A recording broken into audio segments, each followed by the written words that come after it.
Hello, hi everyone. I'm Vijay Kumar. I'm from Hyderabad. I'm pharmaceutical graduate and pharmaceutical job holder, employee. So గత కొన్ని రోజులుగా corona గురించి నాకు తెలిసిన information నా ఫ్రెండ్స్కి, రిలేటివ్స్కి, నైబర్స్కి అందరికీ షేర్ చేస్తూ వచ్చాను. సో ప్రజెంట్ ఇప్పుడు కోవిడ్-19 క్రైసిస్ 20 అని చెప్పి హెడర్ అండ్ ఫుటర్ పెట్టాను. కరోనా సీక్రెట్స్ అని చెప్పేసి మీ ముందుకు వచ్చాను. సో నా యొక్క ముఖ్య ఉద్దేశం ఏంటంటే జస్ట్ కేవలం మీ అందరికీ అవేర్నెస్ క్రియేట్ చేయడమే. ఇప్పుడు ఏదైతే మనకి ఎంటైర్ ఈ పాండమిక్ సీజన్లో లాస్ట్ 1.5 year నుంచి మనం ట్రావెల్ చేస్తూ వస్తున్నామో దాంట్లో మనకి డిసీజ్ ఏ రకంగా వస్తుందన్న నేచర్ తెలుస్తుంది, కానీ ఆ ప్యాటర్న్ ఏంటిదన్నది మనకి క్లియర్ కట్గా అర్థం కావట్లేదు. డిసీజ్కి సంబంధించిన clear cut major top secret నేను మీ అందరికీ చెప్పబోతున్నాను. సో దయచేసి ఈ వీడియోని ఖచ్చితంగా అందరూ ఎండ్ వరకు చూడాలని చెప్పేసి అనుకుంటున్నాను. లైక్ ఇక్కడ ద సీక్రెట్ ఆర్ అని చెప్పేసి చెప్తున్నాను. సో గతంలో ఫస్ట్ పార్ట్ 1లో చూసాం ఎరోజాల్ ఎక్స్పోజర్ వల్ల మెజారిటీ ఆఫ్ ద కేసెస్ ఏ రకంగా స్ప్రెడ్ అయ్యాయి అని చెప్పేసి. సో మాస్క్ యూజ్ కూడా మనం ఆల్మోస్ట్ చూడడం జరిగింది. సో ఆల్మోస్ట్ లైక్ ఇండియాలో ఎప్పుడైతే చైనాలో స్టార్ట్ అయిందో త్రూఅవుట్ అన్ని కంట్రీస్లో వేవ్ లాగా పాకుతూ వచ్చేసింది. లైక్ మెజారిటీ ఆఫ్ ద కంట్రీస్లో ఫిలిప్పీన్స్, ఫ్రాన్స్ అండ్ యూకే అన్ని కంట్రీస్లో వచ్చిన తర్వాత మనకి ఆల్మోస్ట్ ఒక వార్నింగ్ సిగ్నల్ లాగే వచ్చింది. లైక్ ఫస్ట్ 5,000 కేసెస్ 10 weeks పడితే నెక్స్ట్ 5,000 కేసెస్ 6 days పడినాయి స్టార్టింగ్లోనే. సో ఈ రకంగా మనం స్టార్టింగ్లోనే మంచి మెజర్స్ తీసుకోవడం జరిగింది. కానీ over a period of time చూస్తూనే రకరకాలుగా కేసెస్ పెరుగుతూ వచ్చాయి. ఒక చిన్నపాటి క్లియర్ కట్ ఇంటిమేషన్ ఇవ్వడం జరిగింది స్టార్టింగ్లో. లైక్ మా ఫ్రెండ్స్కి ఎవరైతే ఉన్నారో ఈ కరోనా ప్యాటర్న్ని నేను అర్థం చేసుకొని లైక్ June 19th, 2020లో ఈ కేసెస్ని బాగా స్టడీ చేస్తున్నప్పుడు ఆ రోజు అండ్ ఎంటైర్ తెలంగాణలో 499 కేసెస్ వచ్చాయి. సో లైక్ నేను ఒక విషయం చెప్పాను ఏంటంటే తెలంగాణ ఎంటైర్లో 1000 కేసెస్ నెక్స్ట్ June 26th రోజు రిజిస్టర్ అవుతాయని చెప్పేసి చెప్పాను. ఒక వాట్సాప్ స్టేటస్లో పెట్టాను. నా near bye friends, relatives and అందరూ కూడా ఈగర్గా వెయిట్ చేసి చూశారు. నేను చెప్పిన విధంగానే ఎగ్జాక్ట్లీ 26th రోజు 1000 కేసెస్ రిజిస్టర్ అయ్యాయి. సో నాకు ఎలా తెలుసు? నాకు ఏమైనా భవిష్యం తెలుసా? లేదు. ఇక్కడ ప్యూర్లీ సైన్స్ అండి, ఏం లేదు. ఈ ప్యాటర్న్ని నేను అర్థం చేసుకునే క్రమంలో నేను ఏం చేశానంటే ఈ కరోనా యొక్క ఇంక్యుబేషన్ పీరియడ్ని చూస్తూ వచ్చాను. ఆ క్రమంలో ఏం జరిగిందంటే కరోనా ఇంక్యుబేషన్ పీరియడ్ స్టార్టింగ్లో 1 to 14 days ఉన్నప్పుడు నేను అబ్జర్వ్ చేసిన టైంలో తెలంగాణలో ఇంక్యుబేషన్ పీరియడ్ 7 to 9 days రావడం జరిగింది. 7 to 9 days. సో ఈ రకంగా ఆ రోజు ఏదైతే ఫస్ట్ ఇంక్యుబేషన్ పీరియడ్ స్టార్ట్ అయింది అనుకున్నప్పుడు అంతకుముందు 2 incubations అయిపోయాయి. ఆ నెక్స్ట్ ఇంక్యుబేషన్ స్టార్ట్ అవబోతుంది. నాకు క్లియర్ కట్గా అర్థమైంది. Next incubation doubling effect almost 7 daysలో 1000 cases వస్తాయని చెప్పేసి. సో ఇదే రకంగా నేను చెప్పడం జరిగింది. అదే రకంగా తెలంగాణ మీడియా బులెటిన్లో కూడా ఎండ్ ఆఫ్ 26th రోజు 5 PM 985 కేసెస్ రిజిస్టర్ అవ్వడం కూడా మీడియా బులెటిన్లో వచ్చాయి. సో ఆల్మోస్ట్ చాలామంది అడిగారు ఏంటి సీక్రెట్ విజయ్ అని చెప్పేసి. నేను చెప్తాను కాసేపు కొన్ని రోజులు ఆగండి అని చెప్పేసి అన్నాను. సో అదే ఇప్పుడు మీ అందరికీ చెప్తున్నాను. ద సీక్రెట్ వచ్చి ఆర్. ప్రతి ఒక్క ఇన్ఫెక్షన్కి ఒక వాల్యూ ఉంటుంది. సో ఇక్కడ వాల్యూ అంటే మీరు చెప్పినట్టు మ్యాథమెటికల్ వాల్యూ కాదండి. ఇదేందో ఒక పెద్ద పాండమిక్ వచ్చినప్పుడు ఆల్మోస్ట్ లైక్ మనం స్టార్టింగ్లో కూడా మనం డిస్కస్ చేసుకున్నప్పుడు కరోనా వచ్చిన కొత్తలో ఎవ్రీ 100 yearsకి ఒక పాండమిక్ వస్తుంది. లైక్ స్పానిష్ ఫ్లూ అని చెప్పేసి ఇంకేదో ఫ్లూ అని చెప్పేసి మనం చెప్పుకున్నాం. అలా అదే రకంగా కరోనా కూడా వేవ్స్ రూపంలో వచ్చింది మనకి. ఇప్పుడు వేవ్ 2లో మనం ఉన్నాము. సో ఇప్పుడు ఆర్ వాల్యూ ఏంటంటే దీన్ని ఆర్ నాట్ అనేసి అంటారు. అంటే దీన్ని రాయ్ ఆండర్సన్ అండ్ రాబర్ట్ మే అనే 2 వ్యక్తులు ఏం చెప్పారంటే ఏదైనా ఒక ఇన్ఫెక్షన్ వచ్చినప్పుడు దానికి ఒక స్థితిగత వాల్యూ ఉంటుంది. సో ఆ ఆర్ వాల్యూ ఎప్పుడైతే 1 ఉంటుందో, ఆర్ వాల్యూ అంటే ఒక వ్యక్తికి ఇన్ఫెక్షన్ వస్తే ఆ సదరు వ్యక్తి ఇంకా ఎంతమందికి ఆ ఇన్ఫెక్షన్ని అంటిస్తాడు. ఈ రకమైన బేసిక్ థింగ్ని ఆర్ అంటే రిప్రొడక్షన్ నెంబర్ అంటారు అనమాట. సో అది 0th generation నుంచి స్టార్ట్ చేసుకుంటే దాన్ని ఆర్ నాట్ అంటారు. సో అలా సక్సెసివ్ ప్యాటర్న్స్లో వెళ్తూ ఉంటుంది. సో ఎప్పుడైతే కేసెస్ స్టార్ట్ అయ్యాయో అవి పెరుగుతూ పోతూనే ఉంటాయి, ఐదర్ అడిషన్ లేదా మల్టిప్లికేషన్. సో ఇక్కడ ఆర్ వాల్యూ ఎప్పుడైతే 1 అంటే ఎబోవ్ ఉందో అప్పుడు ఎపిడమిక్ అనేది వర్స్ట్ అవుతుంది. ఎప్పుడైతే ఆర్ వాల్యూ 1 కంటే తక్కువ ఉంటుందో అప్పుడు ఎపిడమిక్ అనేది తగ్గిపోతుంది. ఎప్పుడైతే ఆర్ వాల్యూ ఈక్వల్ టు 1 ఉంటుందో అప్పుడు ఎపిడమిక్ అనేది ఆల్మోస్ట్ కాన్స్టెంట్గా స్టేబుల్గా ఉంటుంది. సో ఇదే విషయం నేను క్లియర్ కట్గా చూడడం కూడా జరిగింది ఆర్టికల్స్లో. స్టార్టింగ్లో like India's R value increases to 1.30 this week, the highest since April 2020. April 2020 నుంచి చూస్తే April 2021లో హైయెస్ట్ ఆర్ వాల్యూ మనకి రికార్డ్ అయింది. ఈ ఆర్ వాల్యూని బేస్ చేసుకొని మనకి ఇన్ఫెక్షన్స్ అనేవి డ్రాస్టిక్గా పెరుగుతూ ఉంటాయి అన్నమాట. సో ఇక్కడ మీరు చూస్తే కనుక are rises in Tamil Nadu and drops in Maharashtra. Clear కట్గా మనకందరికీ కూడా తెలిసిన విషయమే కదా. ఇప్పటికీ మహారాష్ట్రలో లాక్డౌన్ పెట్టడం వల్ల ఆల్మోస్ట్ 1.5 month అవుతుంది కాబట్టి ఇన్ఫెక్షన్ రేట్ తగ్గుతూ వచ్చింది. ఈ ఆర్ వాల్యూ ఎవరైతే ఒక వ్యక్తి ఇంకో వ్యక్తికి అంటించే క్రమం తగ్గిపోతుంది కాబట్టి ఈ లాక్డౌన్లో ఇంక్యుబేషన్ పీరియడ్స్ తగ్గిపోతాయి. ఆ రకంగా మహారాష్ట్రలో తగ్గిపోయింది. అండ్ తమిళనాడులో ఈవెందో లాక్డౌన్ స్టార్ట్ అయినప్పటికీ కొన్ని పబ్లిక్ మూమెంట్స్ అనేవి అక్కడ ఆగలేదు. అక్కడ కొన్ని సోర్సెస్ ఉన్నాయి, ఆ రకంగా నేను చెప్పగలుగుతున్నాను, కానీ క్లియర్ కట్గా తెలియదు. బట్ ఇదే రకంగా మనం చూస్తే తెలంగాణలో, తమిళనాడులో, మధ్యప్రదేశ్లో, ఉత్తరాఖండ్లో, ఛత్తీస్గఢ్లో, ఢిల్లీలో, రాజస్థాన్, వెస్ట్ బెంగాల్ అన్ని చోట్ల కూడా మన ఎక్స్పర్ట్స్ చెప్పిన విషయం ఏంటంటే R value pre existing condition నుంచి ఒకటేసారి స్పైక్ లెవెల్లో పెరిగింది. అందుకని ఏప్రిల్లో హైయెస్ట్ కేసెస్ రిజిస్టర్ అవ్వడం జరిగింది. సో ఈవెన్ గుజరాత్లో అండ్ చెన్నైలో అండ్ మెజారిటీ ఆఫ్ ద కేసెస్లో అన్ని స్టేట్స్లో కూడా ఆర్ వాల్యూ ఒకేసారి పీక్ స్టేజ్కి పెరిగింది. ఆ రకంగా ఇన్ఫెక్షన్స్ అనేవి పీక్ స్టేజ్కి వెళ్ళాయి. మనకి ఈవెన్ క్రైసిస్ కూడా ఏర్పడడానికి మేజర్ థింగ్ ఏంటంటే కూడా ఈ ఆర్ వాల్యూని సరైన విధంగా మనం అర్థం చేసుకోకపోవడమే. సో ఇప్పుడు అందరికీ ఒక చిన్న డౌట్ రావచ్చు, ఆర్ వాల్యూ ఏంటి ఆర్ వాల్యూ అని చెప్పేసి. సో మీ అందరికీ క్లియర్ కట్గా అర్థమయ్యేటట్టు నేను చెప్తాను చూడండి. సో ఎప్పుడైతే సపోజ్ ఆర్ వాల్యూ డే 0 అంటే సపోజ్ లైక్ January 31 మనకి డే 0 అనుకోండి, మనకు ఫస్ట్ టైం ఇండియాలో కేసు రిజిస్టర్ అయింది కదా. ఆ డే 0 నుండి మనం చూస్తూ పోతే 60 days టైం పీరియడ్ వేసుకోండి ఎక్స్ యాక్సిస్లో, వై యాక్సిస్లో నెంబర్ ఆఫ్ కేసెస్ వేసుకోండి. ఎప్పుడైతే ఆర్ వాల్యూ లెస్ దాన్ 0.5 ఉంటుందో అప్పుడు ఎండ్ ఆఫ్ 60 daysకి 5,000 కంటే తక్కువ కేసెస్ రిజిస్టర్ అవుతాయి. ఎప్పుడైతే ఆర్ వాల్యూ 0.9 ఉంటుందో ఎండ్ ఆఫ్ 60 daysకి 10,000 కంటే తక్కువ కేసెస్. ఆర్ వాల్యూ 1 ఉంటుందో ఎండ్ ఆఫ్ 60 daysకి 15,000 కంటే తక్కువ కేసు. ఆర్ వాల్యూ 1.1 కొంచెం డ్రాస్టిక్ చేంజ్ ఉన్నా కూడా 25,000 కేసెస్. ఎంత డ్రాస్టిక్ చేంజ్ అండి, లైక్ 10 to 15 అంటే 13,000 కేసెస్ ఉన్నా కూడా ఆర్ వాల్యూ ఒకటేసారి 25,000కి వెళ్ళిపోయింది. ఈ రకంగా ఆర్ వాల్యూ పెరిగే కొద్దీ కేసెస్ పెరుగుతూ ఉంటాయి. సో మీ అందరికీ అర్థం కాలేదు, కొంచెం కన్ఫ్యూజన్ ఉంది కదా. ఒకసారి క్లియర్ కట్గా ప్రజెంట్ మన సిచ్యువేషన్ని బేస్ చేసుకొని మీకు క్లియర్ కట్గా అర్థమయ్యేటట్టు చెప్తాను చూడండి. ఇది లాస్ట్ మంత్ మన ఏప్రిల్లో మన సొంత ఇండియా మొత్తంలో కూడా మనకు రిజిస్టర్ అయిన కేసెస్, లైక్ April 14th నుంచి 30th April వరకు నేను తీసుకున్నాను చూడండి. లైక్ ఫస్ట్ టైం మనకి April 14th రోజు 2 lakh కేసెస్ రిజిస్టర్ అయినాయి. అప్పుడు ఆర్ వాల్యూ నేను మెజర్ చేసినప్పుడు ఎంత ఉందంటే 1.08 ఉంది. అంతకుముందు కూడా 1.21 ఉంది క్రితం మంత్. తగ్గుతూ మిడ్ ఏప్రిల్కి వచ్చేసరికి 1.08కి వచ్చింది. So end of April 30th వచ్చేసరికి 4 lakh cases, exactly first time 4 lakh cases register అయినాయి. చూడండి ఒకసారి ఆర్ వాల్యూ ఎట్లుంది, 1.08, 1.07, 1.11, 1.13, సో 1.008, మెల్లిగా ఇక్కడికి వచ్చేసరికి తగ్గింది. సో ఈ రకంగా మనకి మెల్లిమెల్లిగా ఇన్ఫెక్షన్ రేట్ తగ్గే కొద్దీ నంబర్ ఆఫ్ కేసెస్ తగ్గినాయి. ఈవెన్ దో కేసెస్ పెరిగినా కూడా నంబర్ ఆఫ్ యాక్టివ్ కేసెస్ తగ్గుతాయి ఆర్ వాల్యూ తగ్గే కొద్దీ. అంతేకాని స్థిరంగా ఒకటేసారి 2 lakh కేసెస్ కంటే కూడా డ్రాస్టిక్గా ఒకటేసారి కిందికి వెళ్ళిపోవు. సో మీ అందరికీ మళ్ళీ క్లియర్ కట్గా అర్థమయ్యేటట్టు ప్రజెంట్ మే మంత్ని కూడా తీసుకొని చూపిస్తాను చూడండి.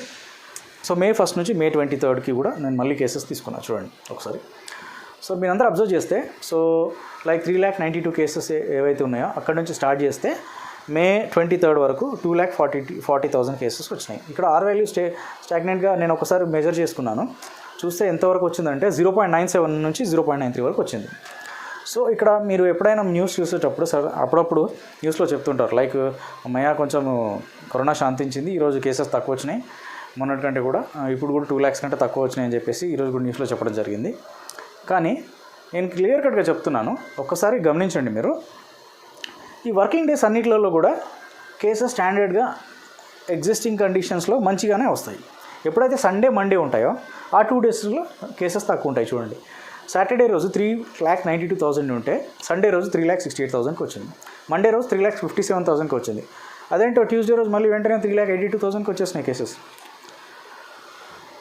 సో ఇక్కడ నాకు అర్థమైన ఒక బేసిక్ థింగ్ ఏంటంటే, లాస్ట్ కొన్ని సంవత్సరాల నుంచి నేను చేస్తున్న నా జాబ్లో నాకు తెలిసిన విషయం ఏంటంటే, హాస్పిటలైజేషన్ ఇన్ఫ్రాస్ట్రక్చర్లో కానీ ఏదైనా ఎన్విరాన్మెంట్ హెల్త్ కేర్ సెక్టార్లో ఎక్కువ శాతం సండే అనేది లేబర్ హాలిడే ఉంటుంది, మనకు తెలిసిన విషయమే. ఈవెన్ ఇప్పుడు కరోనా టైంలో కూడా చాలామంది ఛాలెంజ్ తీసుకొని వర్క్ చేస్తున్నారు. కానీ ఎప్పుడైతే fixed mind set Sunday holiday అనేది ఉందో, 100 మంది టెస్ట్కి వెళ్ళే చోట ఈ 40-50 మెంబర్స్ వెళ్తున్నారు. అప్పుడప్పుడు టెస్ట్ కిట్స్ కూడా ఉండడం లేదు. ఆ రకంగా ఈ ఆర్ వాల్యూ వేరియేషన్ అనేది సండే మండే ఈజీగా వస్తుంది. ప్రతి సండే మండే ఉంటుంది చూడండి మీరు. సో లైక్ నేను ఒక్కసారి మీరు ఇది పాజ్ చేసి హోల్డ్ చేసి చూడండి, అండ్ పాత వీడియో కూడా పాజ్ చేసి హోల్డ్ చేసి చూడండి. ఎవ్రీ సండే మండేలో కేసెస్ తక్కువ ఉంటాయి. ఇమీడియట్ డ్రాస్టిక్ ఎలివేషన్ అనేది ట్యూస్డే రోజు ఉంటుంది. సో ఇదే రకంగా నేను మీ అందరికీ ఆర్ వాల్యూ ఒకవేళ పెరిగితే మన కేసెస్ ఎట్లా పెరుగుతాయని చెప్పేసి ఒక డ్రాస్టిక్ ఎగ్జాంపుల్ తీసుకున్నాను నేను. సో లైక్ ఇప్పుడు వరకు మన కరోనా వచ్చి అప్రాక్సిమేట్లీ డే 478-79 డేస్ అయినాయి. సో డే 479 వేసుకుంటున్నాను నేను. డేట్ ఎందుకు వేయడం అని చెప్పేసి డే వేసుకుంటున్నాను. చూడండి, అప్రాక్సిమేట్లీ 500 డేస్ తీసుకున్నాను నేను. దీంట్లో same pre existing 3.66 lakhs R value కేసెస్ని తీసుకున్నా. అప్పుడు ఆర్ వాల్యూ రికార్డు అప్రాక్సిమేట్లీ 1.05 తీసుకున్నాను నేను. తీసుకొని దాన్ని మెల్లిగా ఎలివేట్ చేస్తూ ఒక 1.15 వరకు వెళ్ళి మళ్ళీ సేమ్ సండే మండే రీజన్ని తీసుకొని మళ్ళీ ఫ్లక్చుయేషన్ చేస్తూ 1.12 వరకు వచ్చినాను. ఒక్కసారి చూడండి మీరు, 32 lakh కేసెస్ వచ్చినాయి. సో ఇదే బేసిస్ మీద ఐఐటి కాన్పూర్ స్టూడెంట్స్ చెప్పడం జరిగింది, ఒకవేళ ఇండియాని సరిగ్గా కంట్రోల్ చేయకపోతే ఎండ్ ఆఫ్ మే కల్లా ఇండియాలో 30 lakh కేసెస్ వస్తాయనడానికి మేజర్ రీజన్ ఇదే, ఆర్ వాల్యూ కంట్రోల్ చేయకపోతే ఈ రకంగా కేసెస్ పెరుగుతూ పోతాయి. ఈవెన్ 10 కేసెస్ అయినా కూడా 10 × 1.1 వేసుకుంటూ పోయకపోతే కేసెస్ పెరుగుతూనే ఉంటాయి. సో ఒకవేళ ఆర్ వాల్యూ తగ్గితే కేసెస్ ఎట్లా ఉంటాయి? ఇప్పుడు ప్రజెంట్ మనకు ఆర్ వాల్యూ తగ్గే క్రమంలోనే ఉంది కాబట్టి కేసెస్ తగ్గుతున్నాయి. కానీ దాంట్లో వేరియేషన్ చాలా వరకు ఉంది. యాక్టివ్ కేసెస్ అలాగే ఉన్నాయి, కానీ ఇన్ఫెక్షన్ రేట్ తగ్గింది. సో ఇప్పుడు చూడండి, ఇది ఎగ్జాంపుల్ మాత్రమే. సేమ్ డేస్ 479 నుండి 500 వరకు. సో నేను వేసుకుంటూ వచ్చాను. 1.07 నుండి నేను ఆర్ వాల్యూ 0.72 తీసుకున్నాను. ఏదైతే మన రాయ్ ఆండర్సన్ అండ్ రాబర్ట్ మే చెప్పారో 1 కంటే బిలో ఆర్ వాల్యూ వచ్చినప్పుడు ఎపిడెమిక్ అనేది తగ్గిపోతుందని, అదేవిధంగా తీసుకున్నాను నేను. సో ఈ బేసిస్ మీద ఎంటైర్ ఎపిడెమిక్ని అబ్జర్వ్ చేసిన క్రమంలో నాకు అర్థమైన బేసిక్ కాన్సెప్ట్ తోటి నేను క్లియర్ కట్ అందరికీ చెప్తున్నా. ఒక చిన్నప్పటి ఒక మేబీ మీరేమనుకోవచ్చు, లైక్ నా అండర్స్టాండింగ్ అనుకోవచ్చు. నేను చెప్పే విషయం ఏంటంటే బై జూన్ 15th కల్లా ఎంటైర్ సిచ్యువేషన్ అనేది కంట్రోల్లోకి వస్తుంది. ఇదే రకంగా లాక్డౌన్ కంటిన్యూ అయ్యి ఉండే ఇంకొక 10-15 డేస్ కంటిన్యూ అయితే కనుక సో మంచి విషయం జరగబోతుంది. సో బిజినెస్ పీపుల్ ఎవరెవరైతే ఈగర్గా ఎదురు చూస్తున్నారో, లైక్ ఎప్పుడెప్పుడు మేము బిజినెస్ ఓపెన్ చేసుకోవచ్చు, ఎప్పుడెప్పుడు మా లైవ్లీవుడ్ని మేము రెగ్యులర్ చేసుకోవచ్చు, ఎప్పుడు మళ్ళీ రెగ్యులర్గా జాబ్స్కి వెళ్ళచ్చు, ఎప్పుడు మనీ రొటేషన్ రెగ్యులర్గా అవుతుంది, ఎప్పుడు మళ్ళీ నార్మల్ కండిషన్కి వస్తుంది, everything dependent on R value. So ఇప్పటికీ స్టిల్ మీకు ఇంకా కొంచెం కన్ఫ్యూజన్ అంటే సింపుల్ మెథడ్లో మీకు చెప్పేస్తాను చూడండి. సపోజ్ ఈరోజు ఏదో ఒక చిన్న టౌన్లో 550 కేసెస్ ఉన్నాయనుకోండి, ఆర్ వాల్యూ 1.09 ఉంటే నెక్స్ట్ 599 కేసెస్ వస్తాయి. సో ఆర్ వాల్యూ 1.01 ఉంటే 604 కేసెస్ వస్తాయి. ఇది 1+ ఉన్నప్పుడు ఆర్ వాల్యూ 1 సేమ్ ఈక్వల్ 1 ఉన్నప్పుడు సేమ్ అవే కేసెస్ ఉంటాయి. కేసెస్ తగ్గవు, పెరగవు, ఇన్ఫెక్షన్ రేట్ అదే కాన్స్టాంట్గా ఉంటుంది. సో ఆర్ వాల్యూ 1 కంటే బిలో ఉంటాయి చూడండి. 550 × 0.99 544, 550 × 0.90 495, 550 × 0.50 275. ఇవి డిఫరెంట్ ఆర్ వాల్యూస్, అన్నీ ఒకటే కాదు నేను చెప్పేది. సో ఈ రకంగా మనకి కేసెస్ అనేవి, యాక్టివ్ కేసెస్ అనేవి తగ్గుతూ వస్తాయన్నమాట. సో ఈ సీక్రెట్ అనేది నాకు అప్రాక్సిమేట్లీ May 7, 2020లో తెలుసు. ఎప్పుడైతే కరోనా వచ్చిన స్టార్టింగ్లో నాకు ఈ డిసీజ్ గురించి తెలుసుకోవాలన్న ఆసక్తి బాగా అనిపించిందో, ఆ టైంలో నేను సెర్చ్ చేసే క్రమంలో ఈ ఆర్టికల్ని నేను చూడడం జరిగింది. సో ఎవరైతే మ్యాథమెటికల్ ఎక్స్పర్ట్ ఉన్నారో ఒకతను, లైక్ అతను చెప్పడం జరిగింది, లైక్ ఆర్ వాల్యూ బేసిస్ మీదనే కేసెస్ అనేవి పెరుగుతూ తగ్గుతూ ఉంటాయి. అండ్ ఇది ఈవెన్ స్టార్టింగ్లో మనకు WHO వాళ్ళు కూడా క్లియర్గా చెప్పారు, లైక్ ఆర్ వాల్యూ మనకు స్టార్టింగ్లో ఇన్ఫెక్షన్ వచ్చిన కొత్తలో 2 ఉండింది, అది తగ్గుతూ మెల్లిగా మనకి ఇప్పుడు ఆర్ వాల్యూ 1.83కి వచ్చింది. సో ఇది ఒక మంచి పరిణామం ఇండియా లాంటి కంట్రీలో అని చెప్పేసి. కానీ ఈవెన్ ఇండియా లాంటి కంట్రీలో 1.83 కూడా చాలా తక్కువైన విషయం కాదు అది. సో ఇదే రకంగా లైక్ ఎవరైతే ఎక్స్పర్ట్ ఉన్నారో మీరు పాజ్ చేసి హోల్డ్ చేసి చూడొచ్చు. ఇది నేను నా మొబైల్లో ఆర్టికల్ని చూస్తూ స్క్రీన్ షాట్ తీసుకున్న డీటెయిల్స్ అన్నమాట. అదన్నీ మీకు డేట్ కూడా క్లియర్గా మెన్షన్ చేస్తున్నాను. ఇక్కడ ఏం లేదండి, నేను ఏదైతే రీసెర్చ్ అని మీకు చెప్పానో జస్ట్ నా రీసెర్చ్ని బేస్ చేసుకొని మీకు అర్థం అవ్వడానికి నాకు ప్రూఫ్స్ చూపించడమే తప్ప ఇది ఇంకా వేరే ఉద్దేశం ఏం కాదు. అండ్ ఇక్కడ ఏదైతే ఉన్నారో సితబ్ర సిన్హా అని చెప్పేసి, అతను చెన్నైలో ఒక ఇన్స్టిట్యూట్ ఆఫ్ మ్యాథమెటికల్ సైన్సెస్లో ప్రొఫెసర్. ఆయన చెప్పడం జరిగింది, స్టార్టింగ్ నుంచి ఈ ఆర్ వాల్యూని అబ్జర్వ్ చేస్తూ రావడం జరిగింది. సో అతని యొక్క అబ్జర్వేషన్స్ని నేను కూడా అప్పుడప్పుడు స్టడీ చేస్తూ వచ్చాను. ఆ రకంగా నేను ఏదైతే స్టార్టింగ్లో ఉన్న సీక్రెట్ ఉందో, లైక్ తెలంగాణలో కేసెస్ వస్తాయి, ఆ రకంగా చెప్పడం జరిగింది. సో ఇప్పుడు ఈ ఆర్ వాల్యూకి చాలా వేరియేషన్స్ ఉంటాయి, కొన్ని డిపెండెంట్ ఫ్యాక్టర్స్ ఉంటాయి. R value country to country, population and geography and అక్కడ ఒక క్లైమాటిక్ కండిషన్స్ని బట్టి వేరియేషన్స్ ఉంటాయి. సో ఇక్కడ అప్రాక్సిమేట్లీ మనకు ఒక 5 వేరియేషన్స్ ఉన్నాయి. ఇవన్నీ కూడా నేను ఏది చెప్పినా కూడా జస్ట్ అంత సింపుల్గా చెప్పడం లేదండి, ప్రతి దానికి డేటా సోర్సెస్ ఉన్నాయి. చూడండి, ఇవన్నీ డేటా సోర్సెస్. సో ఇవన్నీ కూడా నేను క్లియర్ కట్గా ఇంగ్లీష్ వర్షన్లో మీకు ఎక్స్ప్లెయిన్ చేస్తాను, ఒకవేళ మీకు ఇంట్రెస్ట్ ఉంటే చూడండి. సో ఇప్పుడు ప్రజెంట్ మన ట్రెండ్ ఎట్లా ఉందో ఒకసారి చూద్దాం. ఇది ఒకసారి మీరు గూగుల్కి వెళ్ళి covid R value of India అని టైప్ చేస్తే ఈ ఇన్ఫర్మేషన్ వస్తుంది మీకు. Present confirmed cases, deaths, recovered and global cases. So ఇప్పుడు మీరు ప్యాటర్న్ స్టార్టింగ్ నుంచి వచ్చిన ఆర్ వాల్యూ ఒక ప్యాటర్న్ చూడండి. ఒక్కటేసారి స్టీప్ ఎలివేషన్ ఏప్రిల్లో వచ్చింది మనకి. ఏప్రిల్లోకి వచ్చిన తర్వాత ఎప్పుడైతే మనకి ఇండియాలో అన్ని స్టేట్స్లో యాక్టివ్ లాక్డౌన్ స్టార్ట్ చేశారో అప్పుడు ఈ ఫర్దర్ మ్యాన్ టు మ్యాన్ ఎక్స్పోజర్ని తగ్గించేసరికి, ఇంక్యుబేషన్స్ పీరియడ్స్ కూడా తగ్గేసరికి ఈ R value study state drip అవుతూ వచ్చింది. కానీ ఇక్కడ ఒక విషయం ఏంటంటే, ఈవెన్ దో ఇక్కడ మనకి ఆర్ వాల్యూ డ్రిప్ అవుతున్నట్టు అనిపించినా కూడా యాక్టివ్ కేసెస్ అదే విధంగా ఉన్నాయి, డెత్స్ కూడా అదే విధంగా ఉన్నాయి. అంటే స్టడీ స్టేట్ ఇన్ఫెక్షన్గా ఉన్నట్టు అనుకోవచ్చు, కానీ ఇది డ్రిప్పింగ్ అని మాత్రం చెప్పలేను నేనైతే క్లియర్గా. ఎందుకంటే నాకున్న అనుభవంతో నాకు ఇదైతే డ్రిప్పింగ్ అన్నట్టు అని అనిపించట్లేదు. డ్రిప్ అవ్వడానికి ఇంకో అప్రాక్సిమేట్లీ 1.5 months టైం పడుతుంది క్లియర్గా. అండ్ ఇక్కడ మనం చూడొచ్చు ఈ రెడ్ బార్ ఏదైతే ఉందో India active cases, India total cases. And ఈ Maharashtra blue line and yellow line వచ్చి తమిళనాడు. ఇవి సో కేసెస్ అనేవి ఎట్లాగో పెరుగుతూనే ఉంటాయి కాబట్టి బార్ అనేది కూడా పెరుగుతూనే ఉంటుంది. సో ఇక్కడ అన్ని స్టేట్స్ని కంపేర్ చేసినప్పుడు కొన్ని స్టేట్స్లో మాత్రమే పర్టికులర్గా ఆర్ వాల్యూ పెరిగి కేసెస్ చాలా ఎక్కువ ఉన్నాయి.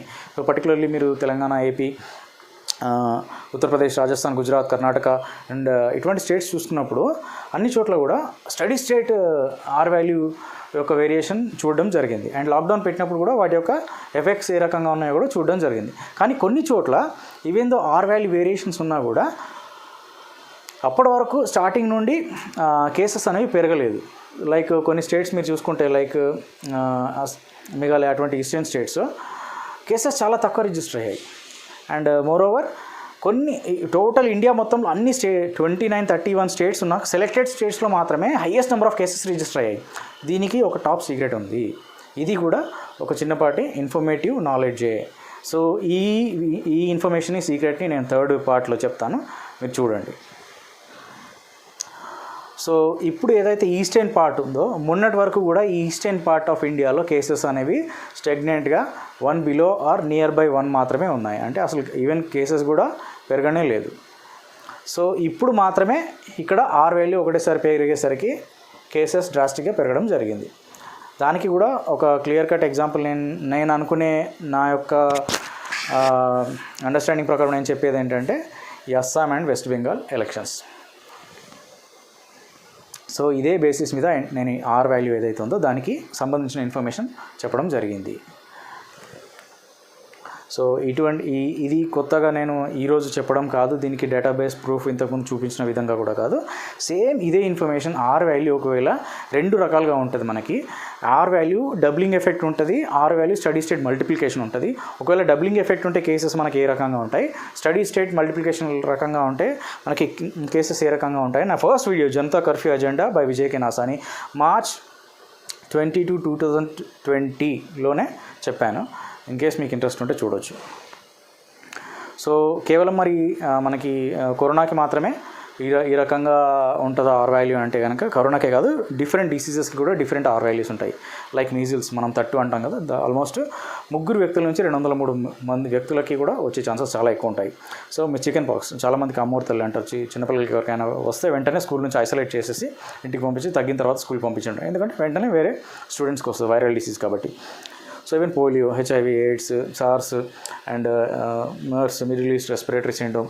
ఇక్కడ చూడండి, మిడిల్ ఈస్ట్ రెస్పిరేటరీ సిండ్రోమ్కి ఆర్ వాల్యూ చాలా తక్కువ ఉంది కాబట్టి అది ఎపిడెమిక్గా మాత్రమే ఉండిపోయింది, పాండమిక్గా అవ్వలేదు. సిమిలర్ కండిషన్ విత్ ఎబోలా కూడా. ఈవెన్ దో దీనికి ఆర్ వాల్యూ పెరిగినా కూడా అది సర్టెన్ పార్ట్ ఆఫ్ ఈ African continents and certain part of other కాంటినెంట్స్లో మాత్రమే విస్తరించింది. మెజారిటీ ఆఫ్ ది మన పాపులస్ కంట్రీ లైక్ ఇండియాలకు మాత్రం రాలేకపోయింది.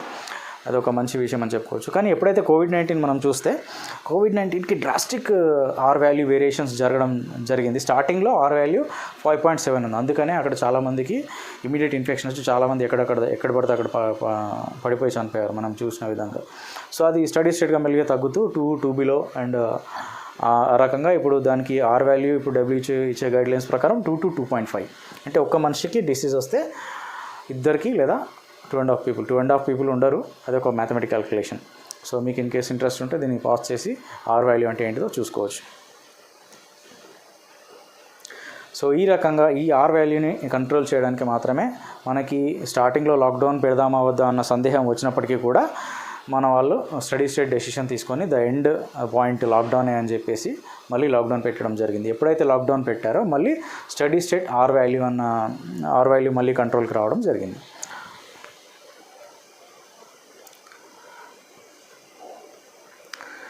సో ఇక్కడ నేను మీ అందరికీ చెప్పేది ఒకటే విషయం అండి. ఎప్పుడైతే ఈ ఆర్ వాల్యూ అనేది అబోవ్ 1 ఉంటుందో ఇన్ఫెక్షన్ అన్నది మనకి